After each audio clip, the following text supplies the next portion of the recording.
I've been using OpenShot for months before I started using it for YouTube videos, and after what happened yesterday, I've decided to just completely drop it. I'm not even going to deal with it anymore. Let's find out why.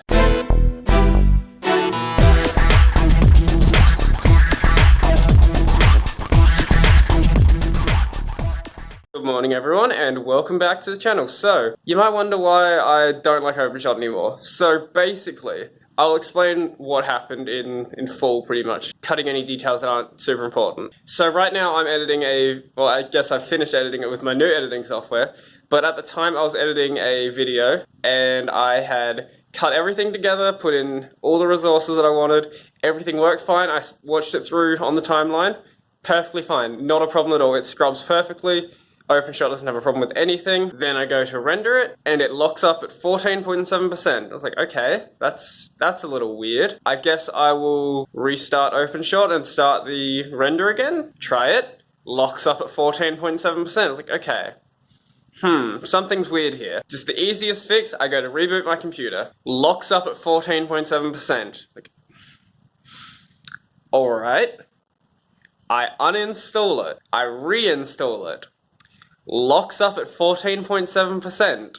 I don't know what is at 14.7% that's causing it to lock up, but I don't want to deal with this. I uninstalled it, and I installed Kdenlive. Kdenlive, I'm not super attached to it right now, but it is so much better than OpenShot. I don't even know why I was using OpenShot now. The only problem I have with Kdenlive is that I've had to pull in some KDE dependencies that I don't need for anything else, because it's the only KDE app I'm running. For my file browser, I've got some XFCE dependencies, but apart from that, like, I don't really want to have desktop environment dependencies if I don't need them. If someone suggested a better idea than Kdenlive, I would use it, without a doubt. For now, OpenShot it's gotten under my skin way too much recently. It was fine when I wasn't using it often, but as I've been using it for at least like an hour and a half every day, I've just noticed more and more problems with it. Besides its obvious terrible interface, which you can see straight away, it's slow. The render time is about the same as Kdenlive. I've got a video rendering right now. I looked at the time to completion,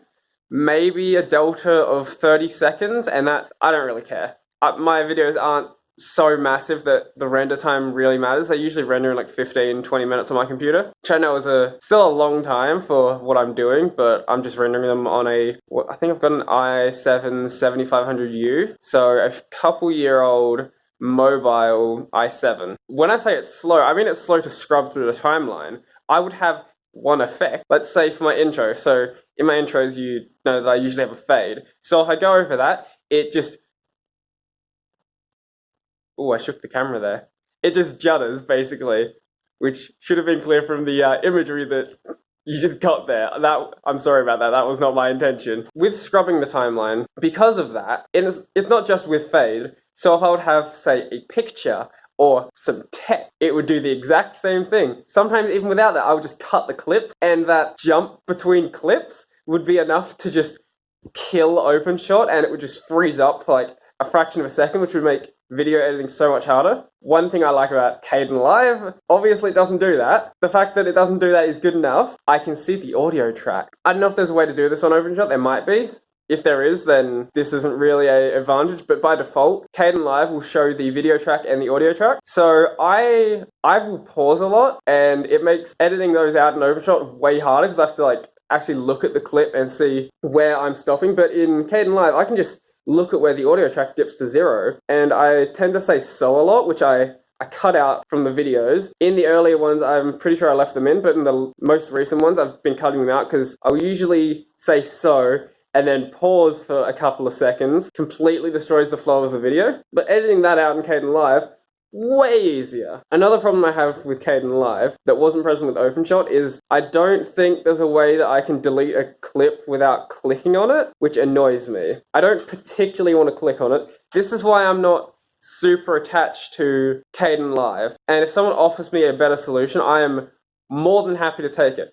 I just downloaded Kdenlive because it was the first thing that came to mind when I thought of a video editor, and yeah, I just needed to get that video done, and it was the first thing I could think of. I know there's, Lightshot, something like that, which is popular with some people. I might try that out, or if someone's got a better suggestion, then let me know.